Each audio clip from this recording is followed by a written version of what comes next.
Schrödinger's cat is perhaps the most famous thought experiment in physics. The idea is that a cat is sealed in a box with a lethal device, and this is only a thought experiment, it doesn't involve real cats. There is a 50% chance of the lethal device being triggered over some period of time, and the thing that triggers it is an atom undergoing radioactive decay, which is completely probabilistic. There's a 50% chance of it happening, a 50% chance of it not happening. Now the point of this is that the equations of quantum mechanics, which should govern radioactive decay, seem to predict that small particles can exist in multiple states at the same time. So the atom can exist in a state of having decayed and not having decayed. But that would imply that the cat also exists in a state of being both alive and dead at the same time. And surely a cat knows whether it's alive or dead or not. Now the solution to this puzzle is unknown. It's unclear why a cat always appears to be in a particular state, certainly either alive or dead, while on the other hand very tiny particles seem to have this capacity to exist in multiple different states at the same time, if the equations of quantum mechanics are to be believed. And they do work as regards predicting statistical outcomes of experiments. Some people have argued that one of the problems with this thought experiment is that it's not actually possible to isolate a box completely from the rest of the universe. So we might imagine opening the box at the end of the experiment, and then we can check if the cat is actually alive or dead or not, and then it seems that it definitely has to be in some particular state, alive or dead. But perhaps it doesn't matter whether you open the box, because information will leak out from the box in the form of vibrations or whatever. That information will affect the rest of the universe in a different way depending on whether that cat is alive or not.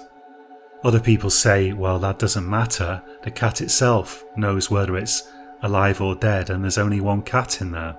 Regardless of the truth of this idea of a perfectly isolated box is what inspired the story that I'm about to read to you. Physicists actually have spent a lot of time trying to create a box or chamber that was perfectly isolated from the rest of the universe in the context of trying to get as close to absolute zero as possible. Absolute zero is the theoretical lowest possible point of temperature. And it's not considered possible to actually reach absolute zero, but we can get very, very close to it. Well, I say we, I can't personally, but physicists apparently can. In order to do this, it's necessary to try to isolate the chamber which is going to be cooled as much as possible from the rest of the universe, and this can only be done imperfectly. Heat, vibration, gamma rays, sound and so on are always going to penetrate into any chamber to some extent. There is no way to completely prevent energy from seeping into any enclosed space. But there is something in the universe that does, in a way, approximate a perfect isolation chamber, and that's a black hole. Black holes were predicted by Einstein's theory of general relativity from 1915. This theory predicts that a star could be so massive that it could collapse in on itself when it starts to burn out, in such a way that not even light can escape from beyond a certain perimeter known as the event horizon. Below the event horizon, nothing can get out of a black hole. At least that's the theory, and astronomers believe that they have observed these black holes, so it seems as though they exist. Now things can get into a black hole, although inevitably they get extremely powerfully crushed as they fall into the black hole, and it appears that it would not be possible to exactly observe something falling into a black hole because of weird effects upon time. However, nothing can get out of a black hole, and so in that sense the region below the event horizon is totally sealed off from the rest of the universe in one particular direction. And that has made some people wonder whether the inside of a black hole might not in effect be a universe in itself. If we can completely seal off some area of the universe, what happens to the space inside that region? Does it even know how big it is anymore in relation to the rest of the universe, which it now has no more contact with? In the following story, I picture a team of physicists who are working on a perfect isolation chamber and have discovered some kind of principle known as superisolation, which enables them to do the impossible and completely isolate a chamber, however temporarily, from the rest of the universe.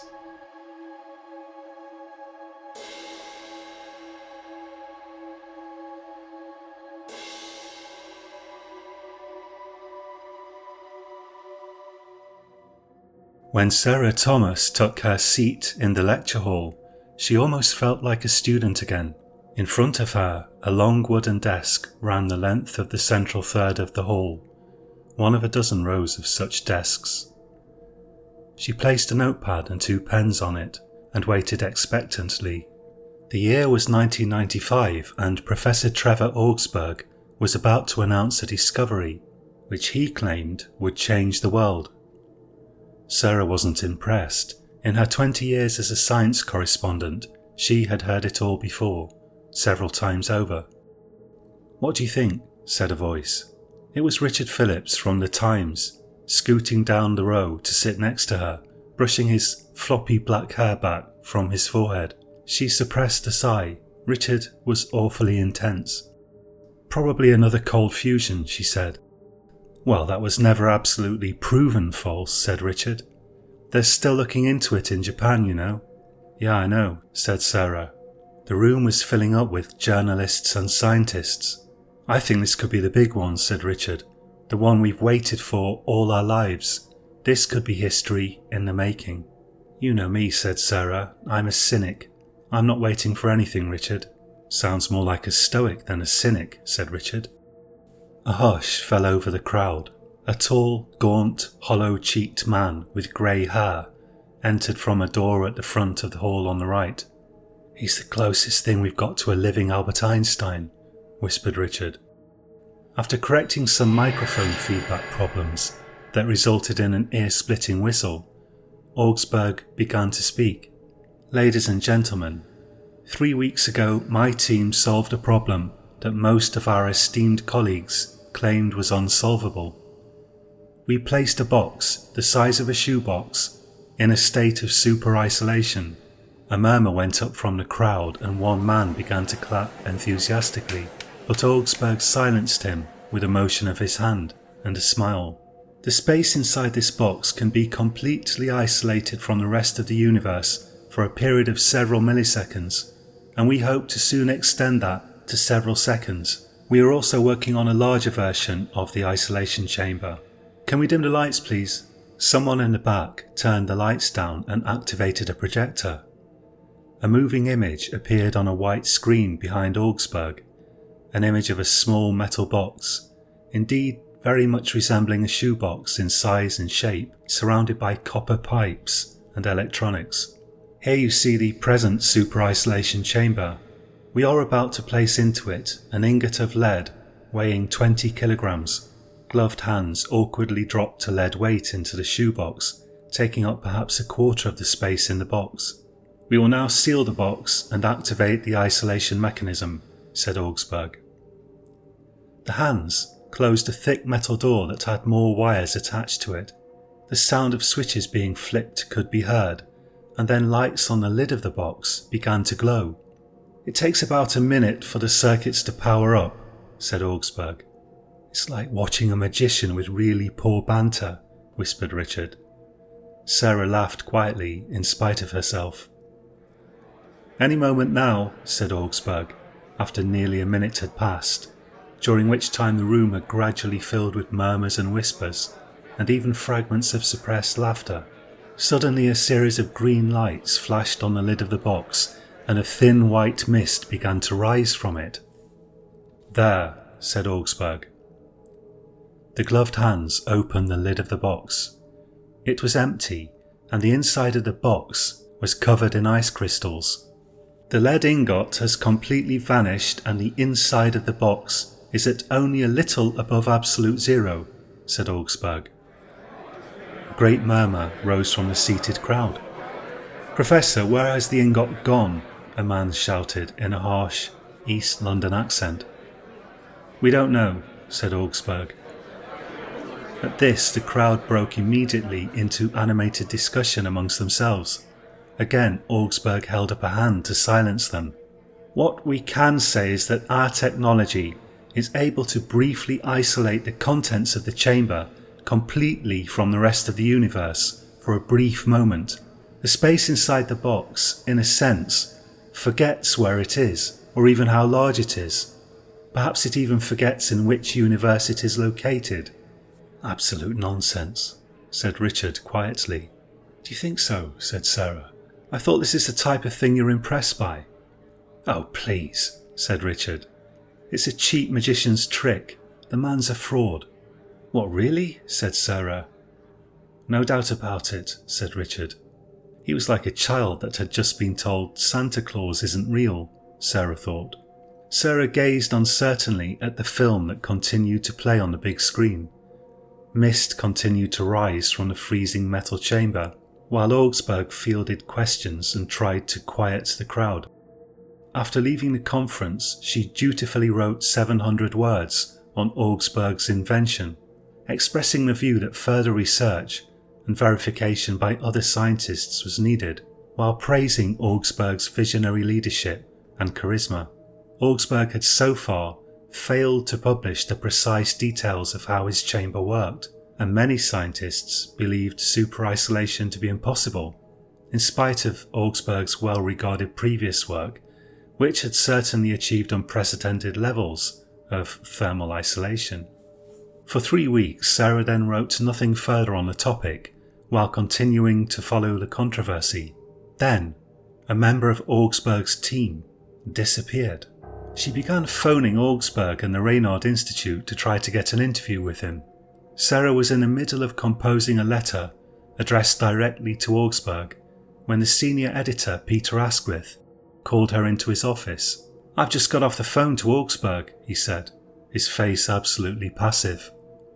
"Really?" said Sarah. "Yes," said Peter. Suddenly he broke into a wide smile. "He liked your article. He wants you to go and interview him so he can tell everyone his side of the story. It'll be an exclusive." Only 4 hours later, she was pulling into the gravelly car park of the Institute. She walked around to the back of the imposing main building, which contained the lecture halls and the famous library, and headed straight for the physics laboratory where Augsburg spent most of his time.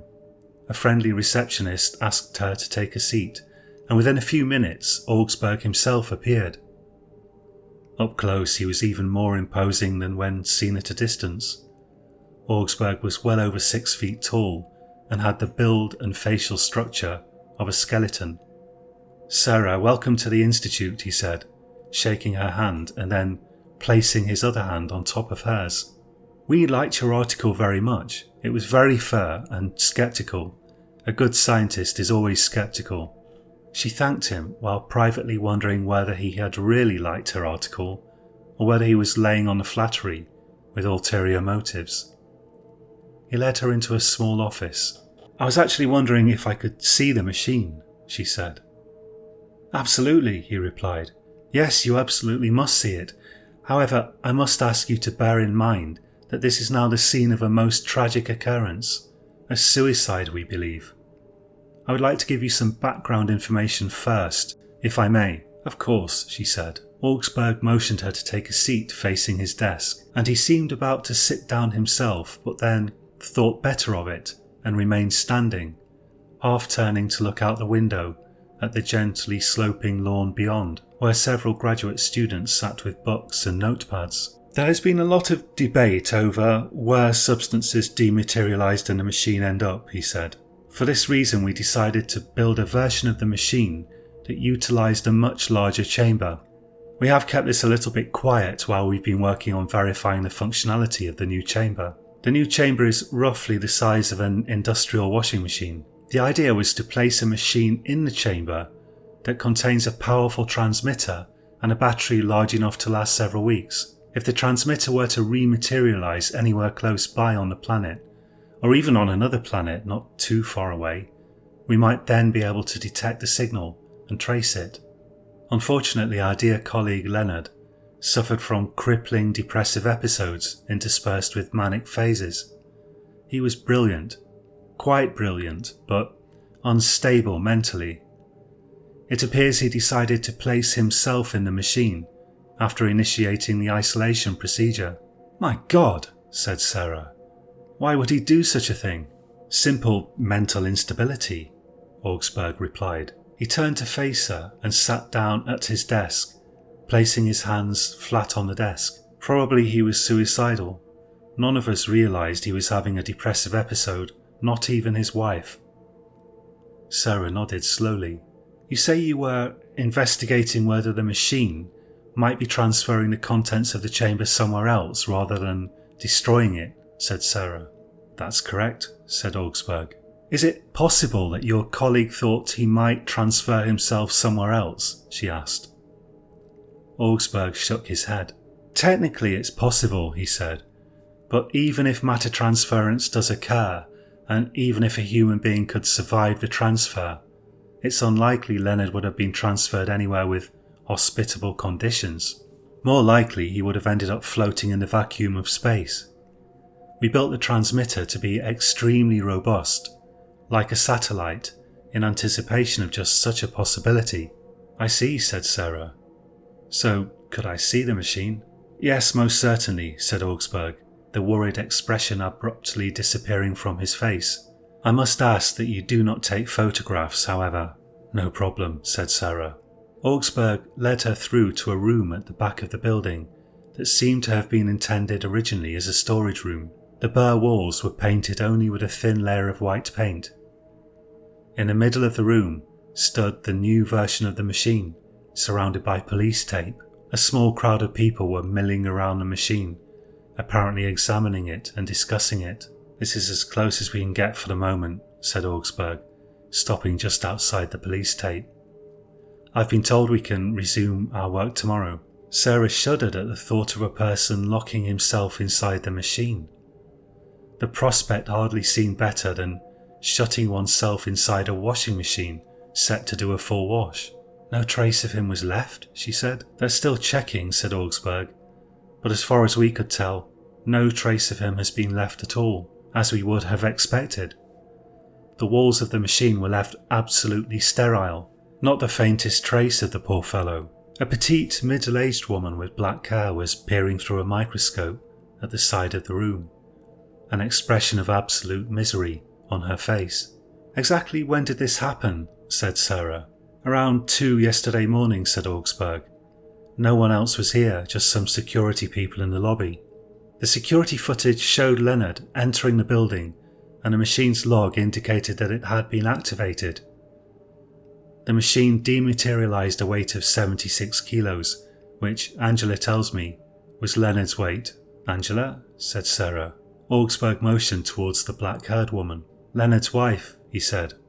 "She's absolutely distraught. She insisted on coming in." Sarah took a deep breath. "I'm sorry to ask this," she began. "Oh no, please," said Augsburg immediately. "Ask anything you like. Is it possible that Leonard faked his own death? I mean, no one actually saw him get into the machine." "Yes, it's possible," said Augsburg. "But that would leave us with the mystery of where he is now, since there's no footage of him leaving the building. And what was in the machine if not Leonard?" "How about water?" said Angela. "Could he have filled a tub with water or soil?" "Anything's possible," said Augsburg. "I expect the police will look into it. You know, industrial accidents happen all the time. People die all the time in factories, sometimes in a grotesque fashion. Our work as scientists is not without risk. In this case, it appears fairly certain that Leonard did this to himself, quite deliberately. I only wish I'd had the chance to talk him out of it." After that, nothing significant happened for a whole week. Augsburg and his team were allowed to get back to work. Sarah's newspaper published her new article about the apparent suicide. The news, when it came, seemed even more shocking than Leonard Frampton's death, and even less explicable.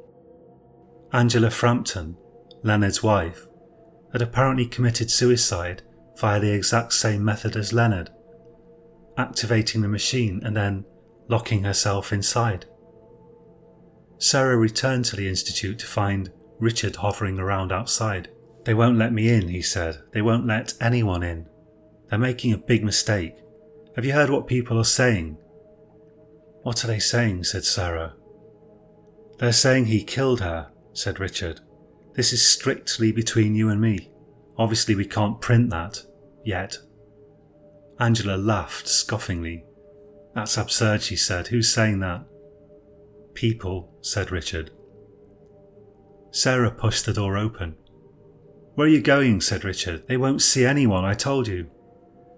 "I've got an appointment," said Sarah. Richard sighed in exasperation. "Some people have all the luck," he muttered as she went inside. She found Augsburg in a distinctly worse mood than previously. He ushered her into his office again. "The lab's absolutely full of police," he said. "I can't even get anywhere near the machine. I've already spent 3 hours talking to them this morning." "Could you explain to me what happened?" said Sarah, taking out a notepad. "There's not much to tell," said Augsburg. "When I got in this morning I found a note from Angela. She said she wanted to be with Leonard. The machine had been activated around 3 this morning. You have to understand Leonard's death hit her very hard." "She said she wanted to be with Leonard," said Sarah. "I presume she meant in death or in heaven, but they were both atheists." "Is it possible that she believed the machine really had transported Leonard somewhere?" Sarah asked. Augsburg looked uncomfortable. He rose to his feet to look out of the window. Sarah said nothing, waiting for him to speak. Eventually he said, "There are those here at the Institute who believe the machine transports dematerialized matter to some other part of our galaxy," he said. "That's why we built the transmitter, after all. The probe, as some of my colleagues call it. I don't agree with this idea, not at all. I agreed to enlarge the machine and dematerialize the transmitter only because, as a scientist, I must test all reasonable hypotheses, and other members of my team were keen on the idea." "Did Leonard believe this?" said Sarah. "No," said Augsburg. "He did not." "What about his wife, Angela?" said Sarah. For some moments Augsburg said nothing. He stood passively watching a flock of starlings through the window. "Professor?" said Sarah. Yes, it's possible she believed this silly hypothesis," said Augsburg. "But she was quite wrong, I'm sure." He turned to face her. "In the end, I don't think she cared," he said. There were 2 remaining members of Augsburg's team who had worked closely with Augsburg on the isolation chamber. Arnold Fleming was 35 years old and was a specialist on low-temperature research. His expertise in using magnetic fields to reduce molecular entropy had proven vital in building the machine. Soren Nilsson, a 42-year-old Swedish physicist, was an expert on superconductivity and materials science, and had designed the unique molecular structure of the semi-metal alloy from which the chamber was fabricated.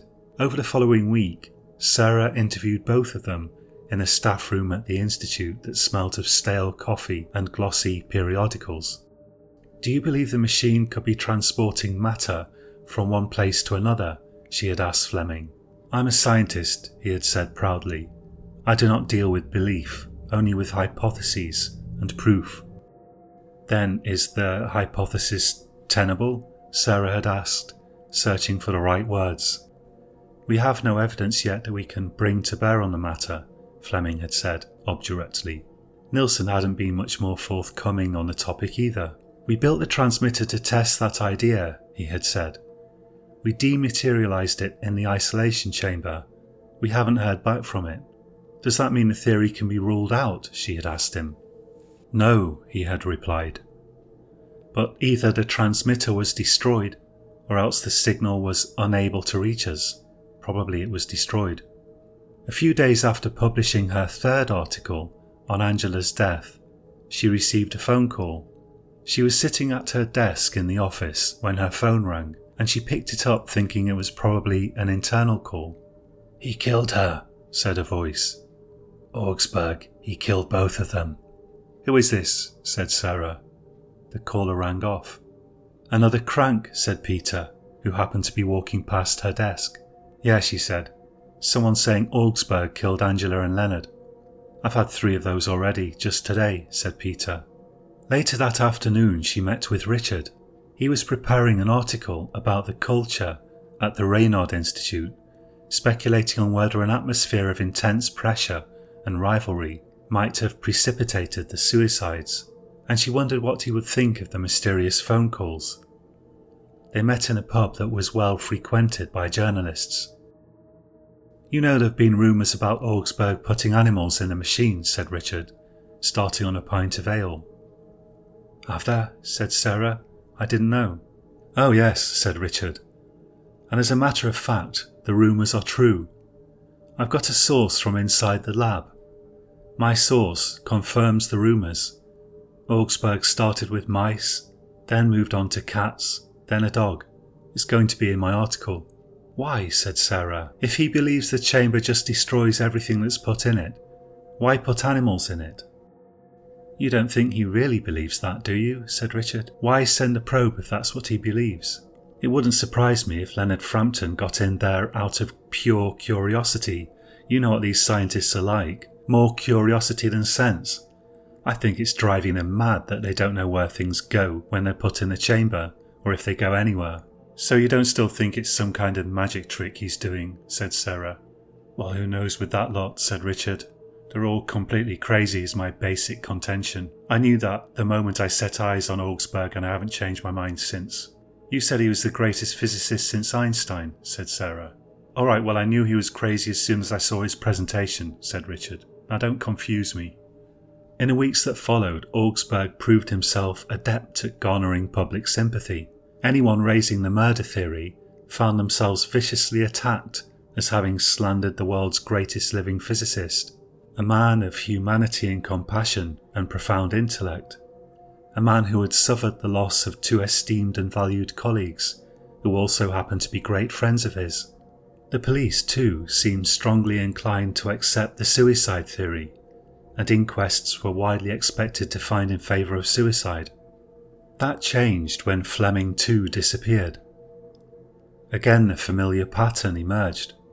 A security camera showed Fleming entering the building at night, and the machine's log indicated that a mass equivalent to Fleming's body had been dematerialised. A camera that had been set up to film the isolation chamber around the clock had mysteriously malfunctioned and showed nothing from 7 in the evening onwards. Public scrutiny now reached a fever pitch. To lose 1 physicist seemed a misfortune, to lose 2 seemed careless, and 3 seemed positively negligent. This time, Augsburg invited Sarah to interview him at his house, which he was declining to leave. She arrived at a pleasant old cottage on the far outskirts of town to find a crowd of media people outside. The entire street was lined with the cameras of individual TV companies, as if reporting on an important trial. Several television reporters were talking soberly to their cameras, although nothing in particular was actually happening. Augsburg ushered her in, his appearance at his door triggering a wave of camera flashes and a general flurry of activity from the reporters. Inside, Søren Nilsson rose to his feet from the sofa. I didn't expect to see you here, said Sarah. Søren and I have a lot to discuss, said Augsburg. There's little point me going to the lab at the moment, and I can't say I particularly feel like talking to that mob outside, so I invited him here. I appreciate the opportunity you're giving me, said Sarah. I know what people are saying, said Augsburg abruptly. They're saying I have allowed this to happen. I should have put safeguards in place. But what safeguards could I put in place that would prevent world-class physicists from throwing themselves into a machine they themselves have designed and constructed? Privately, Sarah wondered if Augsburg was aware that some people thought him a murderer. Do you have any idea why he did it? She asked. Augsburg sighed. Are you aware that Arnold's wife died of cancer 2 years ago? Yes, said Sarah. He never got over it, said Augsburg. The death of Leonard and Angela on top of that. I believe it was all simply too much for him. You think he was depressed, said Sarah. Oh yes, said Augsburg. Why else would he do such a thing? Was there any sign of it, she asked. Did he seem depressed? He told me he sometimes can't sleep at night. said Soren. I see, said Sarah. For half an hour they continued to discuss the 3 apparent suicides, Augsburg's hopes for the future, the possibility of charges being levelled at Augsburg, and the prior lives of the 3 deceased scientists. Then Sarah decided to take a chance on an even more controversial topic. Professor, is it true that you have previously placed animals in a machine to see what would happen to them? She asked. Augsburg seemed caught off guard and looked surprised. Soren Nilsson filled the sudden silence. That is a rather tactless question under the circumstances, he said. Augsburg laid a hand on Soren's shoulder. No, he said, it's a perfectly reasonable question. Yes, we have placed animals in a machine. We needed to see what happened to living matter. And what did happen to them? Sarah asked. The same thing that happened to everything else we put in the isolation chambers, said Augsburg. They disappeared, leaving no trace at all. Was there any reason to think living matter might behave any differently to inanimate matter? Asked Sarah. Not really, said Augsburg. Then why try the experiment? Asked Sarah. It's enough, said Nilsson. We are both under a lot of stress. Perhaps we can discuss this at some point in the future, not now. She looked at Augsburg and he smiled briefly, really hardly more than a flicker of acknowledgement or agreement, and stood up. We will talk more when things have settled down a bit, he said. Over the following days, public opinion divided into 2 broad camps. One camp accepted that the deaths had all been suicides. The other camp argued that Augsburg and Nilsson, or perhaps Augsburg alone, or possibly even Nilsson alone, had murdered the 3 missing physicists, perhaps wanting to keep all subsequent profit from their invention for themselves. Over the next week, Sarah received 2 more crank calls, both asserting that Augsburg was killing his colleagues and that Nilsson would be next. They seemed to be from 2 different people, but there was no way to know if either of them had any actual inside knowledge. After all, the opinion was now quite common among the general public. Augsburg vigorously maintained that all 3 cases had been suicides. Questions were raised about whether funding for his research should continue, given that it seemed to pose a mortal threat to the people involved in it. But since none of the deaths appeared to be accidental, and the research was deemed highly important, nothing was actually done, except that a night watchman was placed on duty at the institute, and Augsburg and Nilsson were told they must not work alone at night. All of this changed when, only a week after Fleming's suicide, Nilsson also disappeared. This time during the day, at a time when Augsburg had apparently left the room briefly to use the lavatory. Nilsson had, it appeared, disabled the security camera before dematerializing himself in the chamber. Augsburg was immediately arrested by the police, who were themselves under considerable public pressure. The camp who proclaimed Augsburg a murderer grew very loud and very insistent. Sarah met Richard in a cafe in Southwark. So what do you think? Said Richard. I don't know what to think, said Sarah, turning a complimentary biscotto around in her fingers. Will he give you an interview? Richard asked. Probably, said Sarah, if they'll let him. Tell you what I think, said Richard. I think they're all loony. It's a cult. They're convinced that machine sends things somewhere, like a teleporter, and they all want to find out where that is. None of them can help themselves. They'd be risking almost certain death though, wouldn't they? Said Sarah. Frankly, it's more likely he's got a screw loose and he's bumped them all off. Richard smacked his lips and sighed. Could still be a series of horrific accidents, he said. Question is, are the cops going to charge Augsburg or will they let him go? If they let him go, you need to get in there and give his brain a bloody good probing. They won't charge him, said Sarah. They arrested him too soon. There's no evidence. They'll have to let him go. Sarah soon proved right. The police let Augsburg go the next day. By then, she had already written the article that would end up on the front page, in spite of its lack of anything really new or substantive, other than the news that Augsburg was, for the moment, a free man.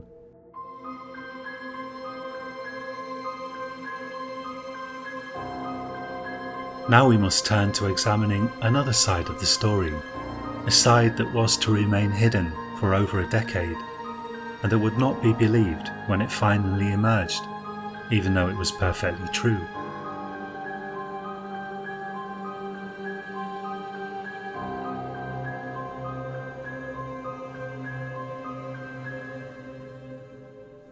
On September 13th, 1995, Leonard Frampton arrived at a painful conclusion. He could no longer go on living. Every night he lay awake thinking about the gruesome death of his brother in a motorcycling accident 3 years earlier. Every morning he awoke to feeling as though a lead weight lay on his heart. He picked arguments with his wife, even though he loved her and hated arguments. And the sight of his work colleagues only made him worry over all the heavy mental work that he knew would be expected of him, and that he simply didn't feel able to tackle. For years he had held off killing himself for the sake of his wife and grown-up son, and because the thought of his wife discovering or even seeing his dead body was unendurable to him. On top of that, he was afraid of the pain of death. He had quietly collected together a fatal dose of cyanide, a long soft belt with which to hang himself, and even an improvised bomb which he had thought to detonate next to his head. But he couldn't be sure any of them would result in instant painless death, and all would make a mess. It hadn't been easy to persuade Augsburg to create a larger version of the isolation machine, one big enough to disintegrate a human being. He had had to put together a reasonably compelling case that the space inside the chamber in fact became unmoored from local space during the machine's operation and likely reformed itself somewhere else in the universe. He had managed to persuade his wife that this was in fact likely the case, and she had half convinced Augsburg. Even Fleming had at least been on the fence about it by the time he had finished with him. As for Nilsson, who could say what was really in his inscrutable head? Once the larger version of the machine was ready and the probe had been sent, along with several animals and various other objects, proving the larger version's disintegrative power, Frampton had crept into the lab at night, set the controls and sealed himself in the isolation chamber. There in the dark, he awaited an instant and painless death, one that would leave no messy traces, and would even give his wife and son the faint hope that he might still be alive somewhere. That, to him, seemed preferable than the alternative. In fact, considering the available options, it seemed almost ideal. Leonard Frampton had experienced nothing other than extreme surprise when he found himself falling from a height of several feet onto a bed of rather unpleasantly moist vegetation.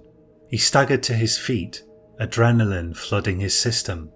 He found himself to be in a kind of forest, except the trees and plants were utterly unfamiliar to him, and a temperature considerably warmer than anything the UK typically provided in September. 4 yards away, propped against a rock, was the probe. It appeared intact. A flashing light indicated it was functioning. "Good heavens!" he exclaimed. After a cursory examination of the probe, he set to work cautiously exploring his environment and soon found a gently sloping sandy area that was relatively free from trees, giving him a clear view of the sky. It was there that he experienced another major surprise. In the sky, in addition to the sun, was not one, but 3 moons. He had barely had time to digest this shocking discovery when a large, apparently flightless bird hopped past him on a single leg with 8 toes that emerged from the centre of its underbelly. For 3 days, Frampton did little other than explore his environment with mixed wonder and horror. Then, hunger got the better of him, and he reluctantly smashed the probe open against a rock and used its batteries and wires to make a fire. Then he caught one of the flightless birds and bashed its head in with a rock and baked it whole. It tasted surprisingly good. The smell of meat cooking attracted the dog that Nilsson had insisted on teleporting in the machine. "Hello, boy," said Frampton. overjoyed to see another familiar being. The dog, who was used to answering to Ruffles, and whom Nilsson had, in inverted commas, rescued from a dog pound, wagged his tail ecstatically. The two cats followed shortly after. "I want you all to know that I was firmly against putting you in that machine, but I thought you'd all have painless deaths at least," said Frampton to them solemnly. 4 days after that, Frampton's wife appeared in a puff of white smoke. By then, Frampton had constructed a primitive shelter and had sharpened part of the chassis of the probe against a stone so that he could use it to better prepare the flightless birds for eating. He had also eaten a considerable quantity of the roots of a plant after observing Ruffles feasting on its leaves, and had suffered no ill effects. Angela was overjoyed to see him. When Leonard confessed that he had tried to kill himself, she said she had guessed as much, and her joy turned temporarily to anger. It was immediately after this confession that Leonard realised his depression had lifted for the first time in several years. Angela had been so upset by Leonard's disappearance that she had decided to subject herself to the isolation chamber and hope for the best. Either it would kill her, or it would send her wherever it had sent Leonard. Unfortunately, the latter occurred, and that wherever had, by a miracle, proven habitable. By the time Fleming appeared, Frampton's wife had more or less forgiven him. Several shelters had been built, and the couple had discovered that the cyclopean fish-like creatures, present in great profusion in a nearby river, were both edible and tasty. Fleming had been close to Angela, and after she had disappeared, Nilsson and Augsburg had taken to unsavoury and unfounded speculations involving a love triangle and Fleming having murderous intentions and having somehow convinced Frampton to take his own life. Fleming had become consumed with the worry that he might somehow be held responsible for both of their deaths. He believed their disappearance, together with a few things Angela had hinted at, proved that they were convinced the machine was really a kind of teleportation device. He had spontaneously decided to teleport himself one evening after stress had caused him to consume several strong gins. Once Fleming had adjusted to his new surroundings as much as was possible, the three took to debating precisely where they had ended up and what they were going to do about it. Fleming was of the view that they must be so far from the Earth that signals from the probe had not had time to reach the Earth, and they were probably light years away at the minimum. They agreed that the probe must be made to work again in the hope that a useful signal could eventually reach the Earth. It was Fleming who discovered that crude, iron-rich deposits could easily be found around their camp, and he began to smelt them into a primitive knife, which quickly crumbled when he tried to use it. "Needs a little work," he said. "I'll get there." Nilsson had become absolutely convinced in the reality of the teleportation phenomenon after the three other physicists had disappeared, and he had taken to arguing vociferously about it with Augsburg. Augsburg had advocated caution. Finally, their arguments had reached a head, and Augsburg had told him flat out that he was a fantasist. The prickly Swede had been so badly stung that he had teleported himself that very day, just to prove a point. After Nilsson had appeared, the four of them began earnest discussions on how to escape their interplanetary exile. Nilsson had had the incredible foresight to bring with him a limited selection of scientific equipment and tools. "Why didn't you bring food or clothes?" Angela asked him. He appeared nonplussed. "Yes, that would have been a good idea," he said. "Now you're mentioning it. I just grabbed what was lying around in the lab." Eventually they arrived at a sobering conclusion while sitting around a fire eating roasted one-legged birds. The only way they were ever going home would be if they could manufacture a new isolation machine. "With the stuff Sorens brought, we might have enough electronics," said Fleming. "I would assume there has to be some sort of resonance or pathway between here and the Earth. A machine operated here might well return us to the lab."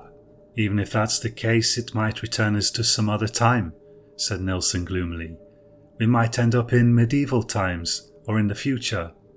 "We don't have the materials we'd need in any case," said Frampton. None of us have the kind of knowledge or materials that we would need to put the whole thing together, said Nilsson. It's hopeless. I've almost made a knife, said Fleming. A knife, great, said Nilsson, somewhat sarcastically. It's great for food, but would you know a chromium deposit when you see it? Or copper? Do you know how to make ionic complexes out of soil and rocks? And if not, do you know what we can use instead? Because I don't. Augsburg knows this stuff, said Frampton, sighing heavily. He's always been a font of useless knowledge. He smelts his own copper in his back garden. Augsburg isn't here, said Nilsson. If he was here, you know we could probably really build this thing, Frampton persisted, warming to the idea.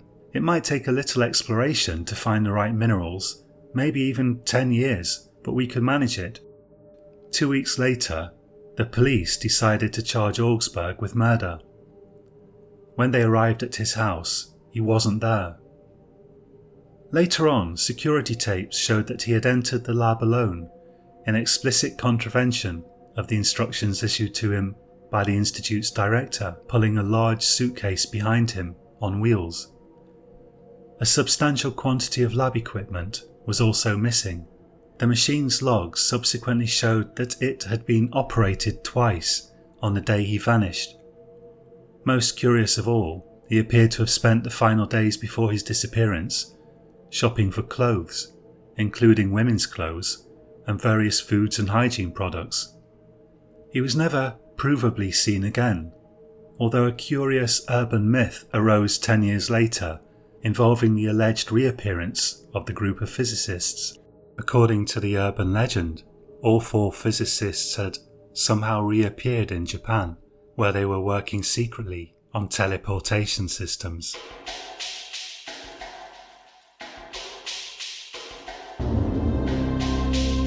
Thank you for listening. You've been listening to Science Horror, and my name's John Purcell. All stories on this channel are written by me. If you enjoyed this story, please consider clicking the like button. Thank you so much. Next week I've got a story for you about a chemist who plots the perfect murder. Do join me again for that. That'll be out probably next Monday. And until then, sleep well.